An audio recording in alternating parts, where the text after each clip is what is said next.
because they said that the videos and the photos I've been sharing did not convey the space.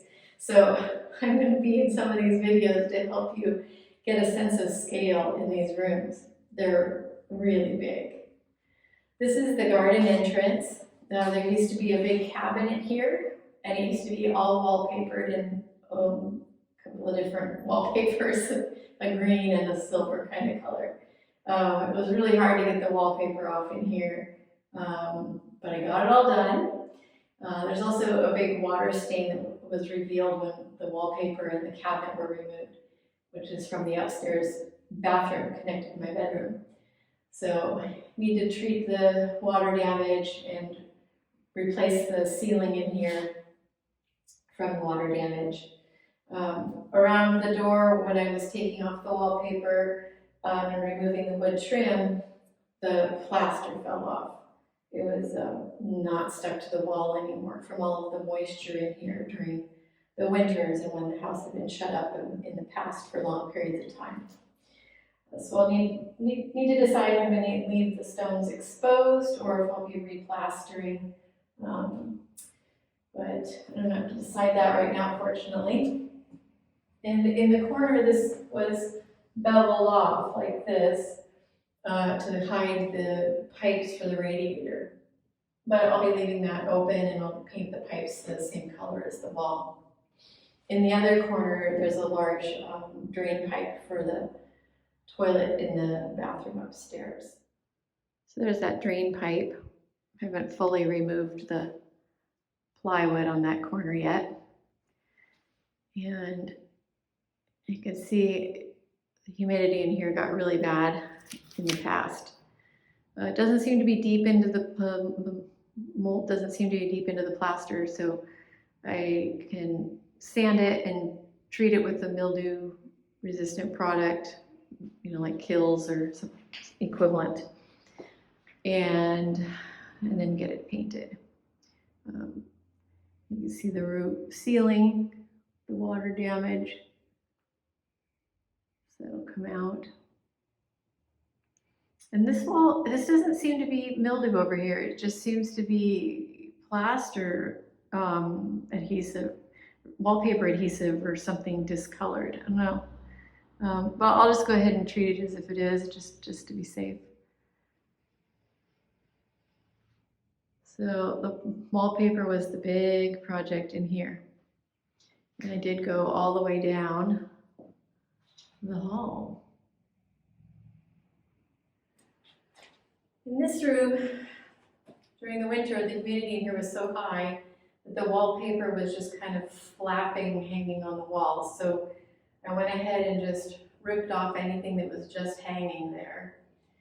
And just now I tried opening up the shutters. To open the shutters, you have to open the windows because they're latched from the inside. And the windows are swollen shut, so I can't open the shutters. So my poor little dehumidifier is going to be continue to get quite the workout because I got to bring it in here and try and bring the humidity level down so that the window frames will dry out so I can get the windows open and the shutters open. So that makes me sad. So I hoped I'd be able to reopen the chimney and be able to use this fireplace. It's huge and it's beautiful.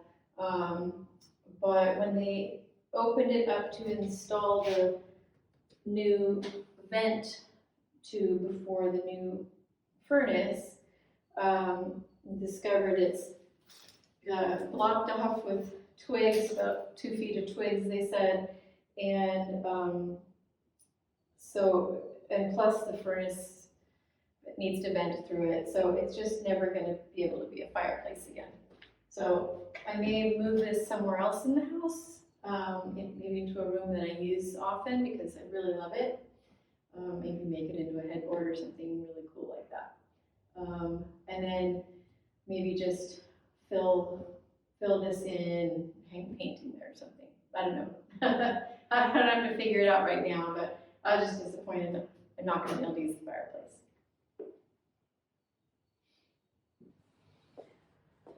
This is the main entrance, we had just the giant double 18th century doors. This was like one of the first projects they started working on. I had but when I took the wallpaper down, the plaster started falling off, and then I discovered that from about 3 feet down to the floor, it was concrete. And so it was a really big project in here to get the concrete off and the loose plaster all the way down this hall. And when I switched to, when I got the steamer, the wallpaper steamer, it was a more gentle way of taking the wallpaper off, and the plaster stayed in place much better. So I'll show you the rest of the room. This looks pretty. I really love the stones, but the rest of the room, it's not one of those really pretty before and afters. So this is this is the middle. It'll eventually get painted and pretty. I'm using the wide angle lens here so you can see the whole room. So yeah, it's not very pretty. You can see the lats in the corner from where the plaster fell. And I do still have some concrete on the left there at the base of the wall to chip off. And the white plaster lines through the gray paint is where the power lines were put through to get electricity around the room, because it has, you can't hide it in the wall like we do in the US.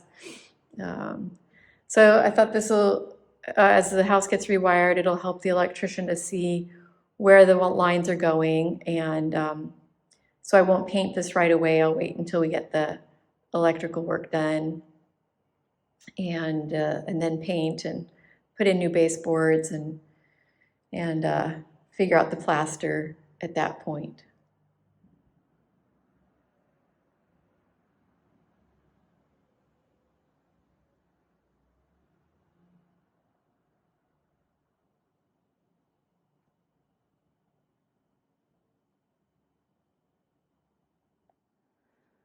There were boxes across the top that were used for curtains and to hide the radiator pipes. I'm hoping I'm going to be able to reroute some of these so they don't cross the windows. It's really, really ugly and doesn't make sense that they cross windows. And up there, when I was taking one down, it zigged instead of zagged, and it knocked out one of the panes in the glass. I've got black duct tape on it for now because the window needs a major overhaul anyway, so I'll fix that when the window gets worked on. Another thing in here is this corner had an alarm bell, an actual brass bell, and a box with an electronic alarm, and a whole bunch of cables coming to it and leaving from it. And that's all out, and it's really satisfying to pull out these miles and miles of security cables and motion detectors all around the house and in the yard.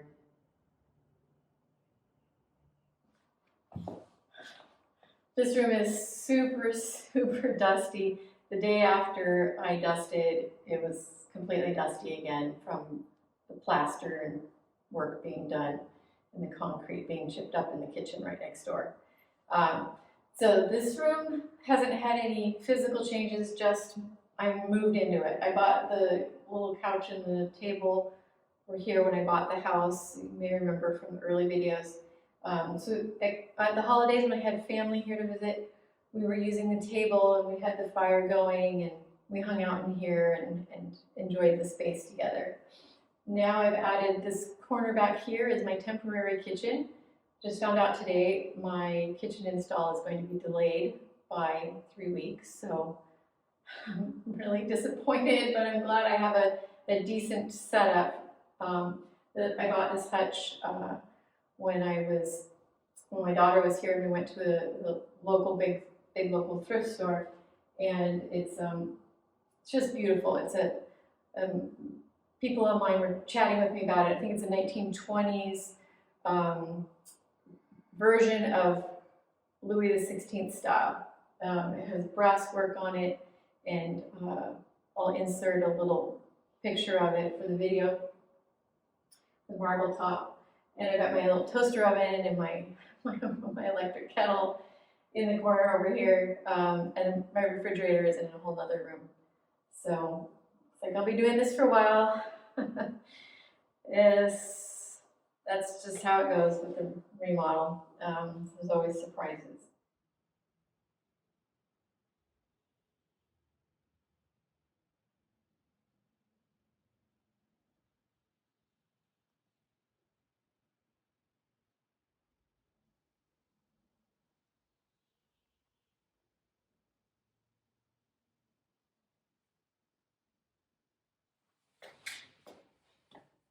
This is the street side entry, the one that during last summer and last fall I used regularly. But the door isn't working right, and it's really hard to close, and every time I open it I'm worried I won't be able to close it again. So another door I need to replace. In the winter it was completely swelled shut and useless, so that's not going to work. I have only one door in and out of my house. I got all the wallpaper off in here.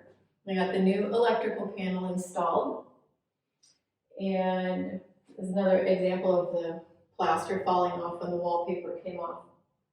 And there's concrete around the base of this one, so I'll chip that out. And a little bit more up here to take out. But this wallpaper in here was the hardest of any of the rooms I've had to do so far. And I found a trick with adding vinegar to my squirt bottles. I didn't use the steamer on this wall because I was nervous. It produces a lot of steam because the space is cold. And I just was nervous about that much steam around the meter and the electrical panel. So I used my squirt bottle, and adding the vinegar was an amazing magic trick. So remember that one. This is my trusty little steamer. I have it up on the top of the ladder so that I can reach these high ceilings, because these are really high ceilings. I think they're 12 feet. So I used the steamer over here. Got this all cleared off. My plaster guy took a look at it and said it's in good shape, so it just needs to be sanded down and then primer and paint. Over here, this is where the really big box was for the security system.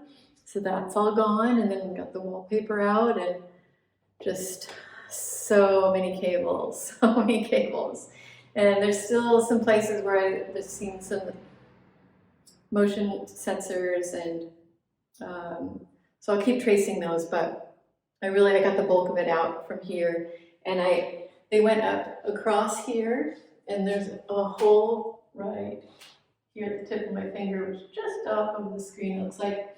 And they went down the stairs in the cellar, all the way across the roof of the cellar, and some of them went out a little hatch, and some of them went down all the way the length of the house, and then out a hatch at the other end of the house. And I got all that out. So that was a big accomplishment as well. This is the side entry that I use the most. I park right outside this green door.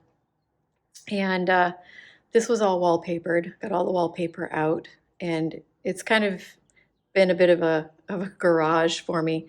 I'm waiting for the guy to come and pick up the oven, along with some other metal recycling I have for him.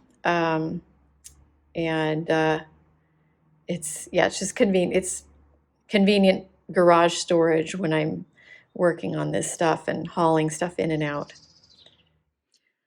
Using the wide angle lens here, so you can see the whole room in one shot.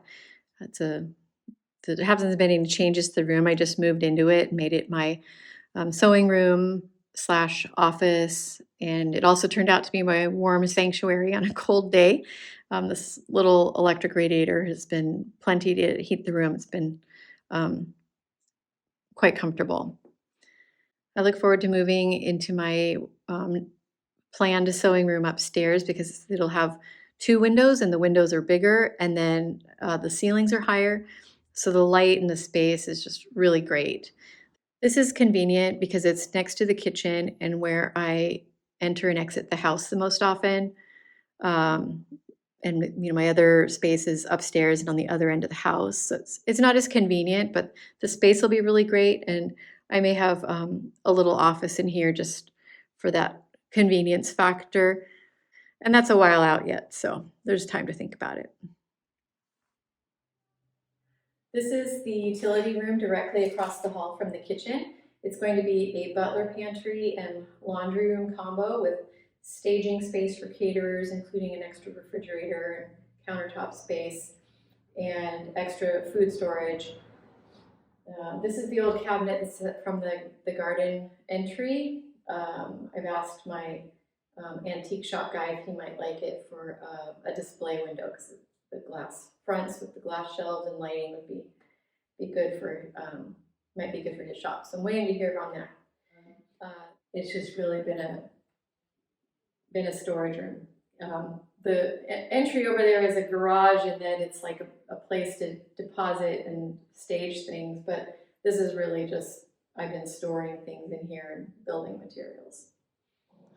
So working on the wallpaper in here, it was not something I wanted to do right away, but during the winter it started loosening up, and since I pass through here all the time, I just kind of pick at it, and it's getting there. I couldn't even use this bathroom during the winter anyway. The water is all shut off because there's no electrical outlets in here. And so I couldn't put a radiator in here to heat the room, and I didn't want the water pipes to freeze. So this has just been a pass through on the way to my bedroom. In this small guest room, the only thing that's changed is, well, I started pulling off wallpaper. It was really loose on the walls, and had a plumber come and take out this little sink. Couldn't do it myself because it didn't have shutoff valves. So they're gonna come back another time and tear out the drain pipe, I think located where it goes from here, so then they can finish taking that out. And then they stripped the water pipes all the way back to where they were connected to the bathroom next door, and cut it off. So I'm going to make that a closet for this little guest room. Yep. This is the blue bedroom, and in here I started taking the wallpaper off around the windows and off of the trim, because they wrapped it around onto the trim. So started working on that. Pulled up a corner of the carpet to see what I have in store for me. Really hoping to pull this carpet up soon, but there's a small bathroom attached here through this door, and I don't want to pull up the carpet quite yet if it can be, if the carpet can protect the wood floors while the remodeling is done in the bathroom. So probably do that first, and then the carpets in here. The shutters in here are still closed because the glass in these windows is not secure, and I don't want to take any chances of the glass falling out. So just leave the shutters closed for now. This is the adjoining bathroom. Got all the wallpaper out of here thanks to the help of my daughter. It was on the ceiling as well. And I wanted to pull out the sink and tub, but again, there's no water shutoff valves. So the little stubs on the left are from the pipes that went all the way around and through the blue bedroom to the spot over there, which the little sink is on the other side of that. So it was nice to get all of that extra tubing out. Yeah, so the glass in these windows is not secure in the frame, so I'm just leaving the shutter closed. And I had a structural engineer come out and take a look at all the cracks in the house, but the main reason I had him come out was for this big crack, because it goes all the way through the wall, and it also passes to the exterior wall. So I'm looking forward to getting that, well, not really looking forward to getting to that report, but hoping that it's not something I need to necessarily worry about as much as I think I do. This is the blue bathroom, I call it, because of the blue tile. And the project in here was taking out the wallpaper. So it was up to this level here. It's kind of a brown change in color here, all the way around the room and around the windows, with a different kind of wallpaper. And I think you can see the big crack up here. This is the crack on the other side of the wall in the small bathroom. This is the one that has made me concerned enough to hire a structural engineer. So we'll see what he has to say. This is my main guest room. It's the one with the wood floors. I've furnished it, and I changed out the curtains with the ones from across the hall, but haven't done any remodeling in here yet. I'll need to take down the wallpaper, and that's the main thing in here is the wallpaper. But furnished it with an 18th century wardrobe that's currently a linen closet, and hoping to get the fireplace working again by next winter with putting in a new fireplace insert.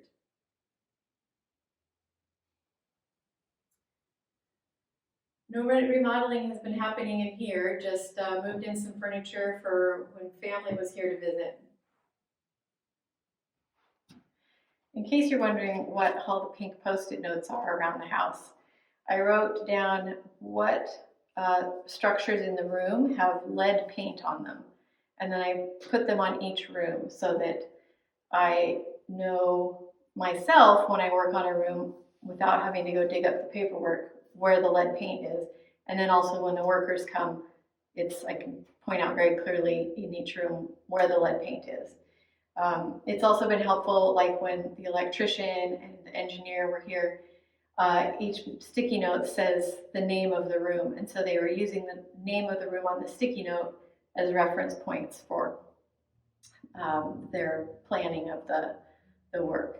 So it's been beneficial, even though we're not on the lead paint yet. So this is where the orange furnace was before. Now I've got this bigger one, and it has new wrap on the pipes, and the red is, as I understand it, it's for like an overflow pressure tank, something like that. It's a high efficiency condensation heat recapture gas furnace. I wanted to do something like geothermal or heat pump, but with the volume of the house, my heating guy said there's just no way the house would actually get warm unless I have something like gas or wood pellet. And if I did wood pellet, I'd need to get pellets delivered every week because the house is just so big.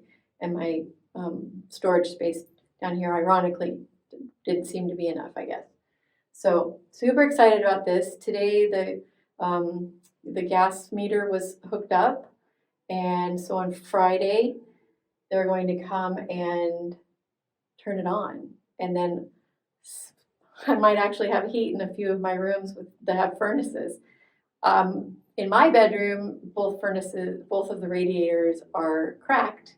So we're gonna measure them and hunt around the house and see if there's a radiator in another room that isn't cracked that we can put into my bedroom and at least have heat in my bedroom and be able to put away the electric heater. That's the big change down here. I had the fuel tank cleaned, but it doesn't actually look any different.